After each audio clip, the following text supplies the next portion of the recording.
한번 따라합시다. 약점을 노리는 사탄.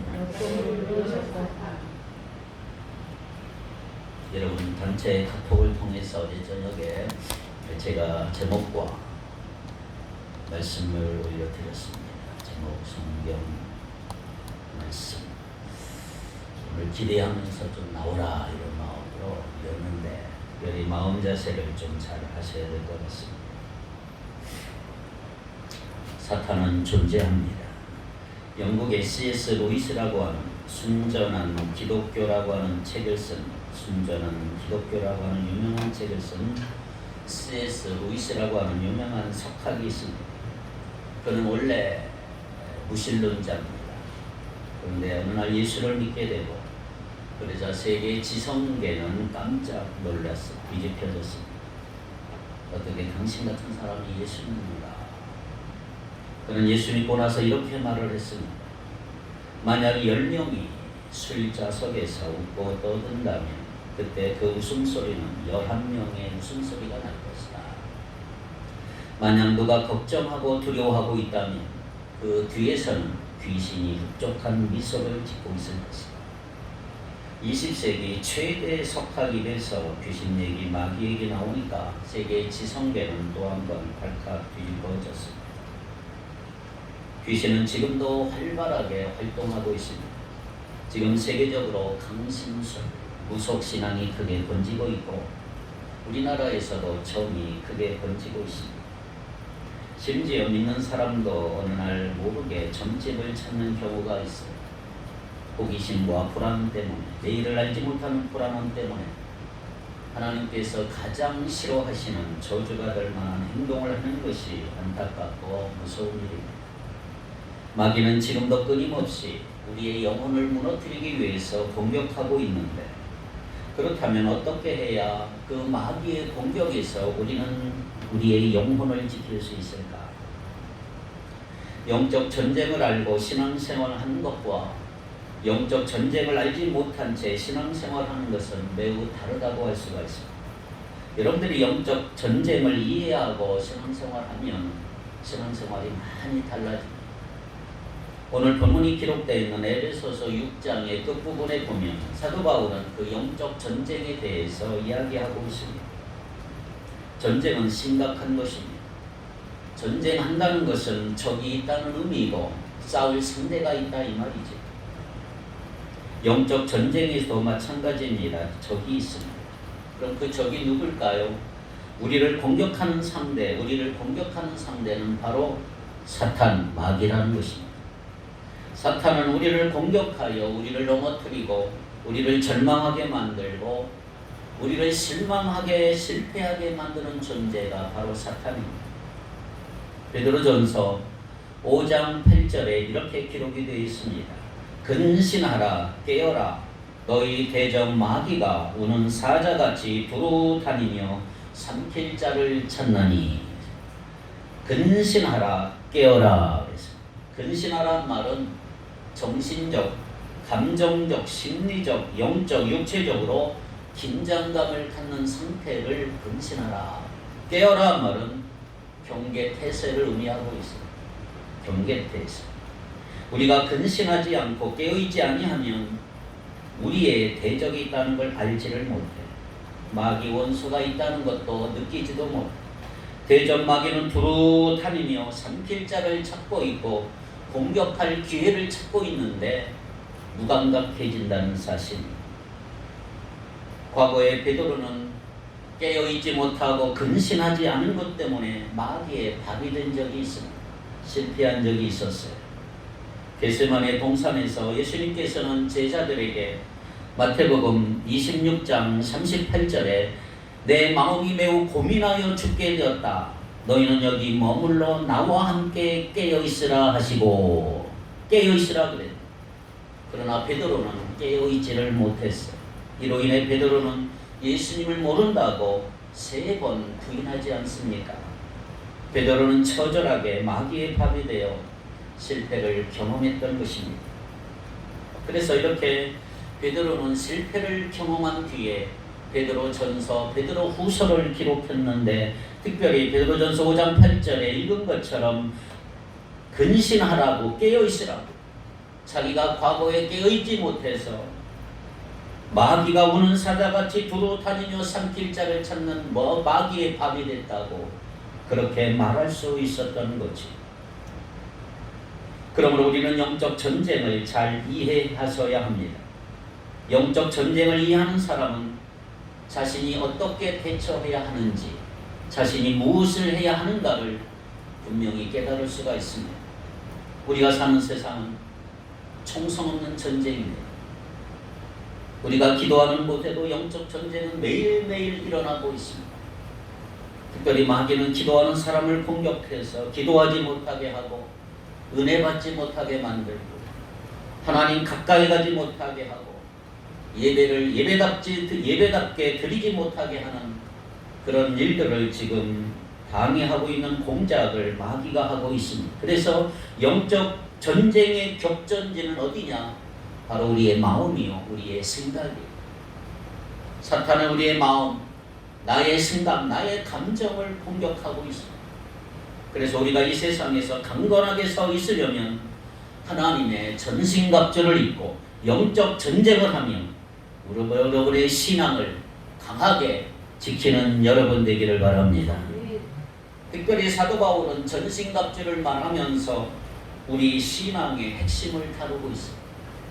그것이 오늘 본문 13절부터 17절까지 기록된 말씀입니다. 진리의 허리띠, 의의 호심경, 평안의 복음의 심, 믿음의 방패, 구원의 투구, 성령의 검. 이 중에 하나라도 소홀히 하면 마귀에게 밥이 된다. 그렇습니다. 오늘 우리는 하나님의 전신갑주를 일평생 갖추며 준비하며 사시기를 바랍니다. 특별히 오늘 본문 6장 14절을 다시 한번 읽으셔야 합니다. 14절 시작. 그런즉 서서 진리로 너희 허리띠를 띠고 의의 호심경을 붙이고. 바울은 의의 호심경을 붙여라. 의의 호심경. 호심경은 심장을 보호하는 갑옷이지. 옛날 성경은 의의 흉배를 붙이고 그래서 의의 흉배, 심장과 배를 가려서 보호하는 갑옷이라고 할 수가 있죠. 오늘 여러분들이 파던 주보 뒷면에 보면 가운데 그림이 바로 의의 흉배입니다. 그렇다면 사도 바울은 왜 의의 호심경을 가슴에 붙이라고 했을까? 그것을 알려면 여러분 사탄이 누구인가를 알아야 돼요. 사탄이 누구일까? 여러분은 사탄의 존재를 아십니까? 요한계시록 12장 10절을 보겠습니다. 사탄의 존재는 누굽니까? 또 내가 들으니 하늘에 큰 음성이 있어 이르되 이제 우리 하나님의 구원과 능력과 나라와 또 그의 그리스도의 권세가 나타났으니 다같이 우리 형제들을 참소하던 자 곧 우리 하나님 앞에서 밤낮 참소하던 자가 쫓겨났고. 자, 여기서 참소하던 자 마귀 사탄이에요. 사탄은 그리스도인들을 참소하고 비방해요. 그리스도인들의 죄를 들추어내고 죄를 고발하는 특징이 마귀의 특징이에요. 우리가 욥기를 보면, 구약 욥기를 보면 사탄이 어떤 존재인가를 알 수가 있습니다. 어느 날 사탄이 등장해요. 하나님께 욥을 고발합니다. 그리고 사탄은 약점을, 허물을 다 들추어냅니다. 그리고 사탄은 그 약점을 발견하면 무차별적으로 공격합니다. 이것이 사탄의 존재 이유고 마귀의 속성이에요. 그런 의미에서 여러분, 마귀가 좋아하는 사람, 마귀와 동역하는 사람의 특징이 뭔지 아세요? 사람의 허물이나 약점을 들추어서 비난하기를 좋아하는 사람이에요. 평소에는 가만히 있어요. 그러다가 사람의 실수와 약점을 발견되면 어떤 호재를 만난 것처럼 좋아하고 정죄하고 공격하고 비판해요. 욥의 친구들을 한번 보세요. 여러분, 언뜻 보면 그들이 욥을 돕는 것처럼 보이지만 사실 가만히 읽어보면 그들은 욥을 비난했고 욥을 힘을 빠지게 했어. 그들은 고난 가운데 있는 욥을 더 힘들게 만들었어. 여러분, 욥기를 읽어보면 사탄은 욥기 앞부분에 좀 등장하다가 이내 사라져버렸어요. 그리고 이후에는 누가 등장하느냐? 욥의 친구들이 사탄처럼 행동하고 있는 것을 발견합니다. 그렇습니다. 잘 비난한 사람의 특징이 뭔지 아세요? 그것은 내면의 상처가 많다는 거예요. 내면의 상처. 부정적인 경험을 많이 하고 어두운 감정에 사로잡힐 수가 있고 자신도 모르게 부정적으로 행동하고 사람을 비난하고 결국에는 사탄이 즐겨 사용하는 사람이 되는 것입니다. 그렇습니다. 마귀는 비난하고 정죄하여 사람을 낙심하게 하고 절망하게 만듭니다. 마귀는 사람들의 문제와 약점을 비난하고 지적하는 일에 얼마나 익숙한지 모릅니다. 마귀가 역사하는 것 자세히 살펴보세요. 항상 죽이는 영이 역사하고 있어요. 싸우고 죽이고 상처내고. 그러나 하나님께서 역사하시는 것은 살리는 영이죠. 언제나 생명이 역사하는 거예요. 부족하고 연약하지만 늘 허물을 덮어주고 격려해주고 인정해주고 하나님의 나라가 이루어지는 것, 살리는 영이 역사하기 때문인 것입니다. 마귀는 격려할 줄 몰라요. 마귀는 칭찬할 줄을 몰라요. 사람들의 약점을 잘 지적하고 분석하고 통찰력, 지적 능력을 가진 사람은 참 얼마나 좋습니까? 그런데 자기 자신이 가진 통찰력과 지적인 능력을 엉뚱한 곳에 사용하는 것이 문제죠. 저는 여러분이 가진 통찰력, 지적인 능력으로 사람을 살리고 공동체를 살리는 이런 은혜가 있기를 바랍니다. 사람들이 보지 못하는 것, 보는 것 대단한 장점입니다. 그런데 자신이 가진 장점을 부정적으로 사용할 때 사람들의 잘못을 폭로하고 사람들의 약점을 비난하는데 자신의 장점을 사용할 때 문제가 일어나기 시작합니다. 여러분 창세기를 읽어보세요. 에덴 동산에서 이러한 일이 어느 날 일어났어요. 에덴 동산에서 아담과 하와는 선악을 알게 하는 나무의 열매를 먹고 말았어요. 선악을 알게 하는 나무 열매를 따먹음으로 선악을 아는 지식을 갖게 됐어요. 선악을 아는 지식을 가진 게 나쁜 게 아니고 선악을 아는 것 때문에 하나님을 의지해야 함에도 불구하고 자신의 지식을 의존하는 것이 나쁜 것입니다.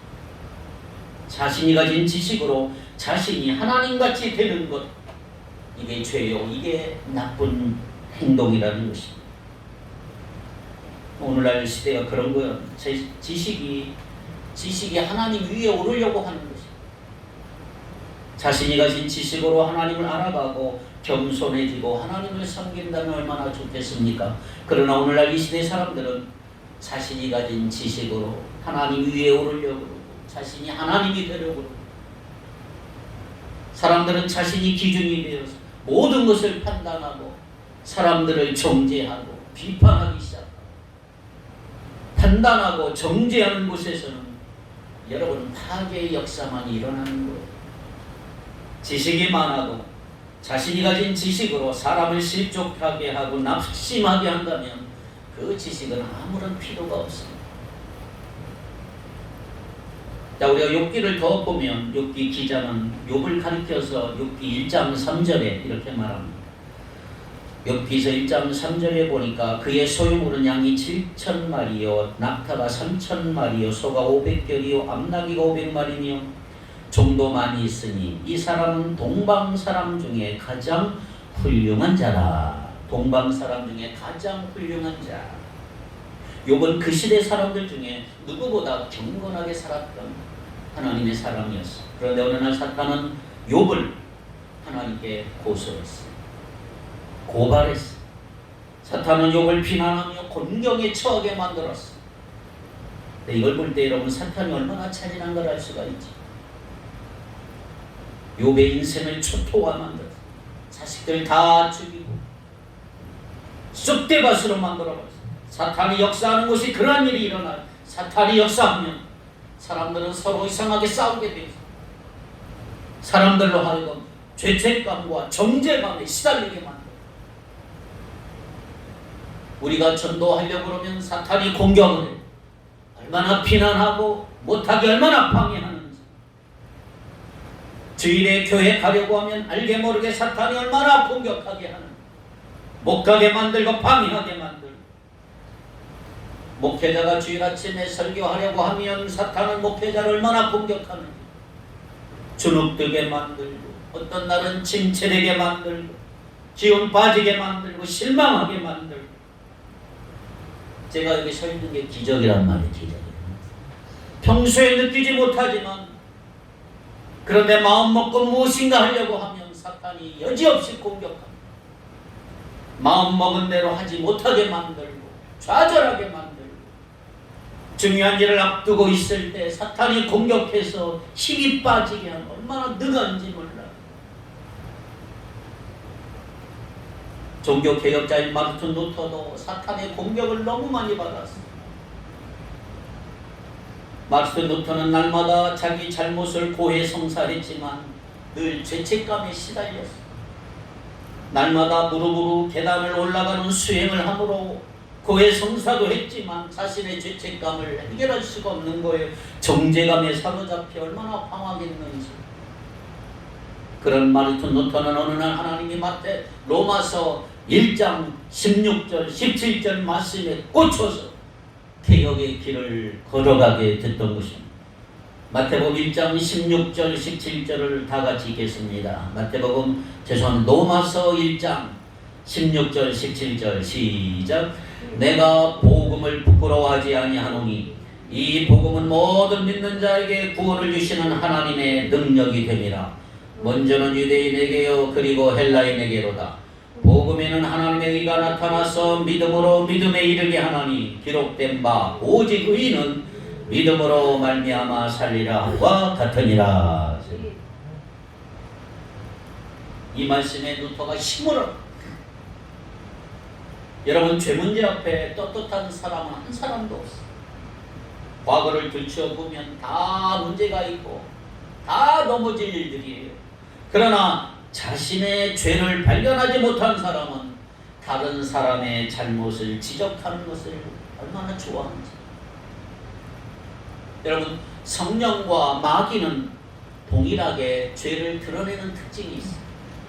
마귀는 우리의 연약함과 우리의 실수를 드러내기 좋아하지만 성령께서도 우리의 죄를 들추어내요. 그런데 성령께서는 우리가 회개하기 위해서, 우리를 살리시기 위해서 우리의 죄를 드러내시는 거예요. 그런데 마귀는 날마다 나를 정죄하고 죽이려고, 나를 절망하게 하려고, 하나님부터 멀어지게 하려고 내 죄를 자꾸 드러냅니다. 마귀는 죽이는 영이고 성령은 살리는 영이에요. 그런 의미에서 마귀가 주는 죄책감은 얼마나 무서운지요. 죄를 드러나고 절망하게 만든 게 죄책감이잖아요. 그런데 이상하게 누구나 죄를 짓는다고 생각을 해서 죄를 심각하게 생각하지 않는 사람이 점점 많아져요. 죄는 결코 작은 것이 아니고 죄는 인생의 근원적인 문제예요. 죄로부터 자유로운 사람은 한 사람도 없는 것입니다. 죄에 깊이 빠지면 사람은 정상적으로 살 수가 없어요. 기쁨이 사라지고 절망을 깊이 경험하고 온전한 정신을 가질 수가 없는 것입니다. 사탄이 그 일을 하고 있어요. 우리로 하여금 과거에 사로잡혀서 과거에 빠져나오지 못하고 과거에 얽매이게 하고 죄 문제 극복하지 못하고 어느 날 시름시름 앓을 수가 있고 힘을 쓸 수도 없고 심한 경우 숨을 쉴 수도 없고 삶이 어두워지고 쪼그라지는 현상이 계속 일어납니다. 그럼 더 나아가 마귀는 죄 문제의 사람들을 묶으려고 마귀에게 붙들리면 계속 끌려다녀요. 마귀의 종이 됩니다. 사람들을 불안하게 하고 낙심하게 만들고 절망하게 만들고 우울하게 만들고 의기소침하게 만들고 내 감정을 무너뜨리는 존재가 마귀예요. 과거에 실패한 것, 허물을 생각나게 하고 계속 공격하는 것, 무차별하게. 그래서 마귀는 아픈 기억을 재생시키는 능력이 있어요. 10년, 20년, 30년 전의 일을 계속 생각나게 하고 정죄감에 사로잡히게 만들고 정죄감에 사로잡힌 사람을 보면 기쁨도 없고 얼굴이 어둡고 우울하고 삶이 위축이 되어서 아무것도 할 수 없는 거예요. 사탄의 공격을 받으면 누구도 힘을 쓸 수가 없어요. 중요한 것은 사탄은 오늘 제목처럼 나의 급소를 알고 있어요. 나의 약점을 알기 때문에 어디를 공격해야 하는지, 어디를 공격하면 무너지는지 내 약점, 나의 급소를 너무나 잘 알고 있는 거예요. 그래서 사탄이 공격을 받으면 과거의 상처로부터 자유로운 인생이 아무도 없는 거예요. 과거의 상처 때문에 계속 고통하고 신앙이 자꾸 침체가 되고 늘 제자리에 머물러 있고 자라지 않고 하나님께 나갈 수 없고 친밀하게 하나님과 교제할 수 없습니다. 그래서 사도 바울은 에베소서에서 우리 그리스도인들의 새로운 삶, 하나님의 자녀로서의 영광스러운 삶을 소개하고 있는 것입니다. 근데 만약 그리스도인들이 영적 전쟁에서 실패한다면 하나님의 자녀로서 영광스럽게 살아갈 수가 없는 것입니다. 그래서 사도 바울은 에베소서에서 영적 전쟁을 소개하고 있습니다. 영적 전쟁. 자, 우리가 사탄을 이기려면 어떻게 해야 하는가?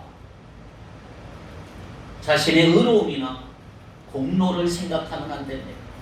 자신을 의지할수록 위험해질 수가 있습니다. 우리가 행할 것을 하나님 앞에서 행한 거 내세워서도 안 됩니다. 깨끗하게 살았다 할지라도 그것이 우리의 의가 될 수는 없는 것입니다. 털어 먼지 안 나는 사람 한 사람도 없어요. 먼지 나지 않는 사람 한 사람도 없어요. 그럼에도 불구하고 자꾸만 자신의 잘난 거 드러내려고 하면 마귀는 여지없이 공격한다는 사실을 여러분들이 기억하셔야 합니다.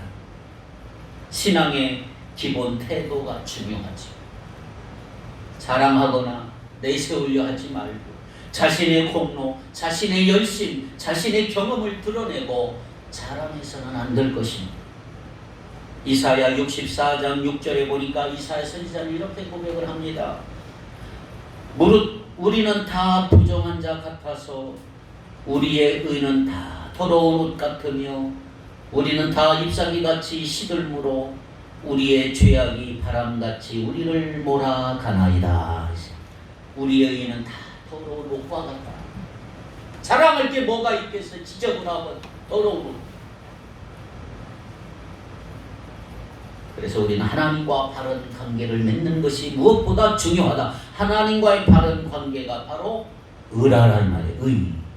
하나님과 새로운 관계를 맺고 하나님과의 새로운 관계를 누리며 사는 여러분 되기를 바랍니다. 하나님과 새로운 관계를 맺고 누릴 때 우리는 하나님 앞에 당당하게 나갈 수가 있는 거예요. 그런데 죄가 있는 상태로는 하나님과 바른 관계를 맺을 수가 없어요. 그래서 우리에게 있는 죄를 해결하는 방법 딱 하나 소개합니다. 예수님을 믿는 것입니다. 우리의 죄를 사하시기 위해서 예수님께서 십자가에 못 박혀 죽으셨단 말이에요. 예수님 십자가에 못 박혀 죽으셨기 때문에 우리는 하나님 앞에 나갈 수가 있고 하나님과 깊이 교제할 수가 있는 거예요. 로마서 1장 17절 같이 또 한번 보십시다. 복음에는 하나님의 의가 나타나서 믿음으로 믿음에 이르게 하나니 기록된 바 오직 의는 믿음으로 말미암아 살리라 함과 같으니라. 어떻게 의로워졌는가를 바로 아셔야 돼요. 우리는 예수님 안에서 의인이 되었고 예수님으로 인해서 의로워진 줄로 믿습니다. 우리는 믿음으로 의로워졌고 복음으로 인해 의로워졌고 예수님의 십자가로 인해 의로워졌다. 할렐루야. 예수님 믿는다고 죄 짓지 않는 거 아니잖아요.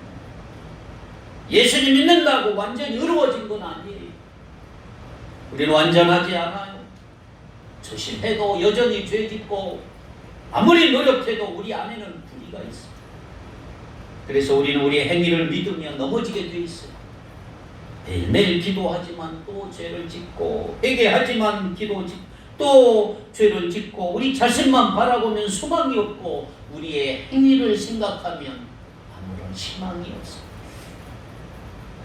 어쩔 수 없는 죄인에 불과하고 하나님 앞에 당당하게 내세울 것이 전혀 없는 노력해서 이루어진 것이 아니기 때문에, 그래서 오늘 예수님을 믿는 자를 향한 하나님의 일방적인 선언으로 인해 오늘 우리가 이루어진 줄 믿습니다. 행함으로 이루어진 게 아니고, 내가 착한 일 많이 했다고, 구제 많이 했다고 의롭게 된 게 아니고 믿음으로 의롭게 되었다 이 말이에요. 그래서 사도 바울은 이것을 계속 강조하는 거예요. 믿음으로 의롭게 되었다. 복음의 핵심이고 이것이 의의 호심경이다. 믿음의 갑옷, 복음의 갑옷으로 입어라. 그러면 마귀 절대로 지는 일이 없는 거예요. 무엇을 주목하느냐가 중요한 것입니다. 하나님이 이루신 것 주목하지 않고 늘 나만, 내 자신만 주목하면 넘어질 수밖에 없어.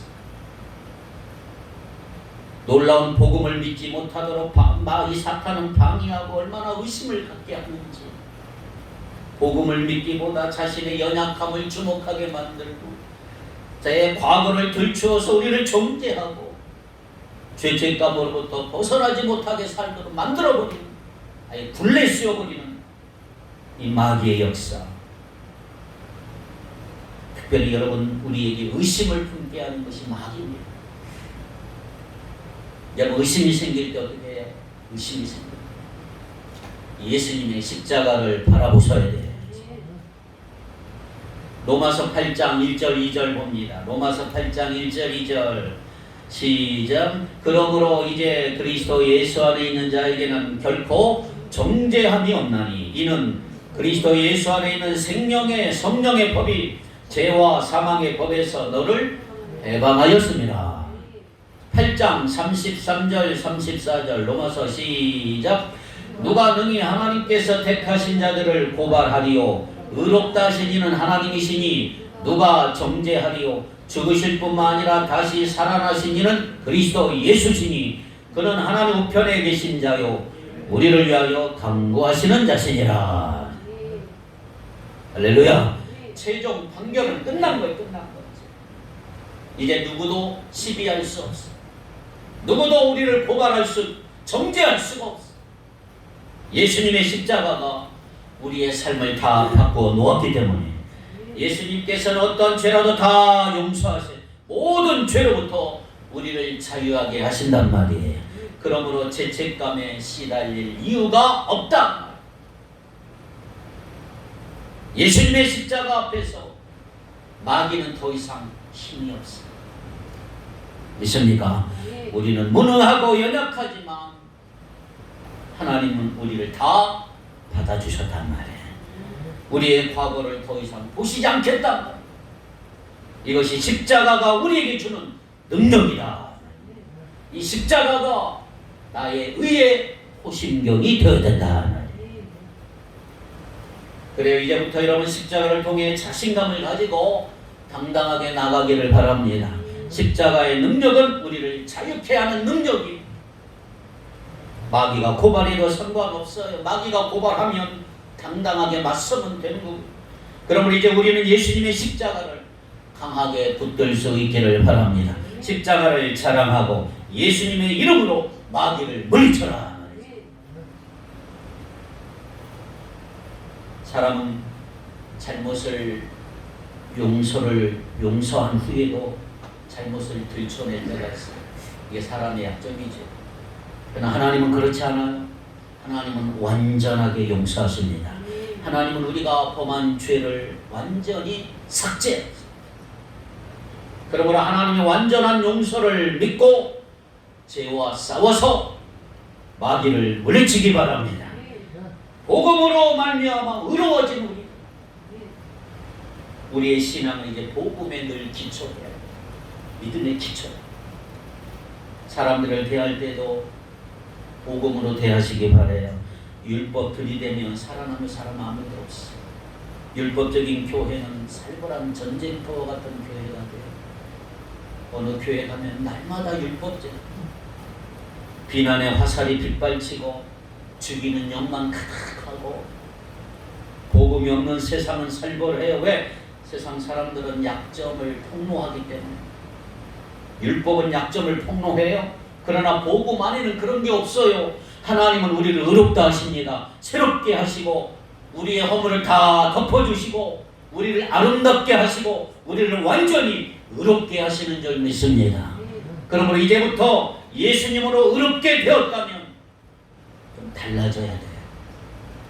좀 곱게 보아야 돼요. 허물을 덮어줘야 되고 약점이 있어도 은혜로 용납해 주셔야 합니다. 예수님의 보혈로 의로워진 사람은 그렇게 할 수 있어요. 용서받고 의로워진 만큼 용서하고 용납하며 사는 여러분 되기를 바랍니다. 베드로는 제기할 가능성이 전혀 없었던 마귀의 밥이 됐던 사람이잖아요. 소망이 전혀 없었어요. 예수님의 제자였음에도 불구하고 허물이 얼마나 많습니까? 그러나 디베랴 호숫가에서 예수님은 베드로의 잘못을 묻지 않으셨어요. 베드로를 온전히 회복시켜 주셨고 다시 소명의 길을 가게 만드신 것입니다. 이게 하나님의 은혜인 것입니다. 예수님은 우리를 다시 일어서게 만드는 분이 믿으시기 바랍니다. 하나님의 은혜 속에 살아가게 만드는 분, 살리는 영이 우리 안에서 역사하시는 것입니다. 아무리 절망적이라 해도 하나님은 다시 우리를 일으켜 주시는 분, 하나님의 은혜로 다시 일어설 수 있음을 믿으시기 바랍니다. 어쩌면 이 한 해, 이 여름 무더운 날 세상 속에 살다 보면 넘어질 수도 있고 깨어질 수도 있고 상처를 입을 수도 있고, 이때 여러분 홀로 있지 마시고 복음의 공동체 안에 들어와서 자신의 아픔을 드러내십시오. 회복할 수 있기를 바랍니다. 사람들은 정죄하고 판단하지만 복음의 공동체에서는 복음으로 아픔을 감싸주고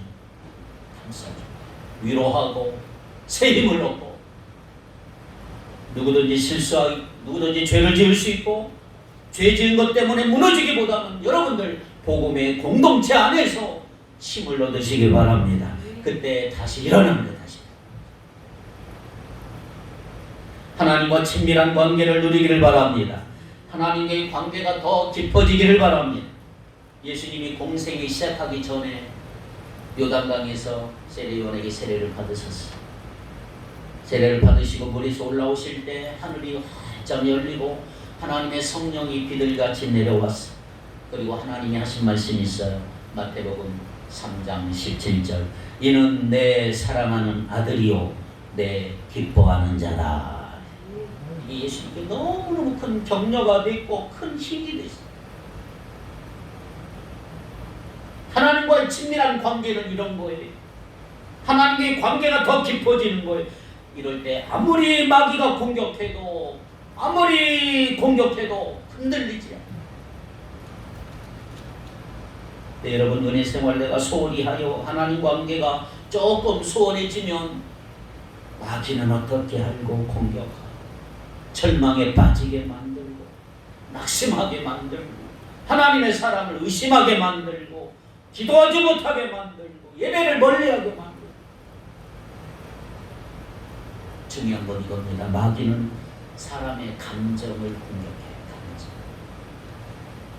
감정을 대수롭지 않게 생각하면 안 됩니다. 자신이 여러분이 느끼는 감정이 어디서 온가를 좀 생각하세요. 마귀가 준 어두운 감정, 부정적인 감정에 내가 사로잡히면 기도할 수 없고요, 예배에 집중할 수 없어요. 그때 우리는 십자가 앞으로 나가야 돼요. 사탄이 우리를 넘어뜨리고 공격할 때마다 십자가를 붙드는 여러분 되기를 바랍니다. 십자가가 우리의 호심경이다. 사랑하는 성도 여러분, 주눅 들지 마시고 절망하지 마시고 십자가를 자랑하시고 복음 안에서 살아가시기를 바랍니다. 복음으로 인해 늘 감격하시기 바랍니다. 왜냐하면 복음이 감격이 내 안에 식어지면 사탄은 언제든지 우리를 공격하기 때문에 그래요. 늘 복음에 사로잡혀야 돼요. 예수님의 십자가 능력을 믿어야 되고 십자가를 붙들어야 돼요. 그렇지 않으면 내 자신의 의를 붙들고 산다면 마귀에게 사로잡힐 수가 있는 것입니다. 오늘부터 십자가를 붙들기를 바랍니다. 십자가를 자랑하시기 바랍니다. 우리는 죄인이고 마귀가 우리가 범한 죄 들이대며 우리를 공격하며 우리는 기도하지 못하고 주눅들어 버릴 수가 있습니다. 우리 성도들의 급소, 약점을 노리고 있다는 거 결코 잊어서는 안 됩니다. 사탄의 공격을 받으면 어느 날 정신을 보죠. 그러므로 여러분 의의 호신경을 달기를 바랍니다. 악한 마귀가 공격하지 못하도록 십자가를 결코 놓치지 않고 십자가만 자랑하기를 바랍니다. 십자가의 호신경만이 우리를 보호해 줄 줄로 믿습니다. 갈라디아 6장 14절 말씀 시작. 그러나 내게는 우리 주 예수 그리스도의 십자가 외에 결코 자랑할 것이 없으니 그리스도로 말미암아 세상이 나를 대하여 십자가에 못 박히고 내가 또한 세상을 대하여 그러하니라. 바울은 복음을 위해 헌신적으로 살았어요. 복음을 위해 생명을 바쳤어요. 그 바울이 이렇게 고백합니다. 내게는 우리 주 예수 그리스도의 십자가 외에 결코 자랑할 것이 없으니. 우리에게는 의가 없지요. 머리끝부터 발끝까지 죄로 가득한 사람. 우리 자신을 보면 한순간에 절망의 나락으로 떨어져. 그러므로 우리는 늘 복음의 능력을 의지하셔야 합니다. 복음의 능력을 날마다 경험하셔야 합니다. 복음의 감격이 식지 않아야 됩니다. 복음을 통해 하나님이 나를 얼마나 사랑하시는가 그걸 깨달으셔야 합니다. 하나님의 사랑이 십자가에서 완성됐기 때문에 십자가 아래 있을 때 우리는 사탄을 이길 수가 있는 거예요. 십자가 앞으로 더 가까이 나감으로 십자가를 굳게 붙드는 여러분 되어서 복음으로 무장해서 하나님의 백성답게 살아가는 하나님의 사람들 되시기를 주의 이름으로 축원합니다. 기도합니다. 거룩하신 하나님, 마귀가 우는 사자처럼 삼킬 자를 찾는 이러한 시대에 근신하여 깨어있기를 원합니다. 하나님의 전승갑주, 특별히 의의 호신경을 붙이고 날마다 승리하기를 원합니다.